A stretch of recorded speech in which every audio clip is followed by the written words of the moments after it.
Ginawaran naman ni Pangulong Bongbong Marcos ng Walang Gutom Awards ang nasa 10 lokal na pamahalaan na aktibong nagsusulong ng mga programa para tugunan ang problema ng gutom sa bansa. Hinikayat din ito ang lahat ng LGUs na pamarisan ang magandang halimbawa ng mga awardee. Ang buong listahan ng mga pinarangalan tinutukan sa report ni Lef Narciso.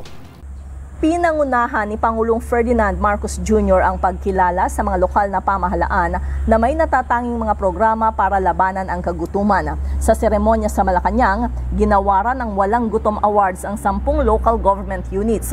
Sa barangay level, ang mga barangay ng Commonwealth sa Quezon City at Nagasikan sa Santiago City. Wagi naman sa municipal level, ang Asuncion, Davao del Norte, Palumpon Leyte at Bacnotan, La Union, habang ang Kidapawan City sa Cotabato, Bago City sa Negros, Cadiz City sa Negros Occidental at ang Mati City, Davao Oriental ang tinanghal na winner sa city level. Nanalo sa provincial level ang probinsya ng Biliran. Pinili ang 10 LGUs batay sa komprehensibong set ng mga criteria na kinabibilangan ng impact sa kanilang programa at proyekto sa food security at nutrition, engagement sa komunidad, innovation, resilience, sustainability at efficiency sa paghahatid ng serbisyo. Tumanggap ang bawat winner ng tig 2 milyong pisong funding allocation mula sa Sustainable Livelihood Program ng Department of Social Welfare and Development.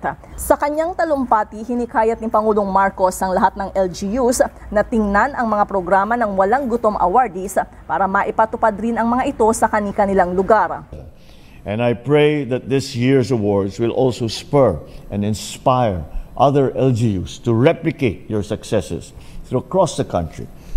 So now I invite all our LGUs to look at these outstanding programs of our nominees, see how and why their programs work, and examine whether you can adopt or improve these further to apply them in your communities. The national government will also be taking notes to see what more can be done at the national level. Ang Walang Gutom Awards ay kolaborasyon ng DSWD at ng Galing Pook Foundation bilang bahagi ng layunin ng Administrasyong Marcos na matuldukan ang involuntary hunger sa taong 2027. Para sa MBC TV Network News, ito si Let Narciso, sama-sama tayo Pilipino.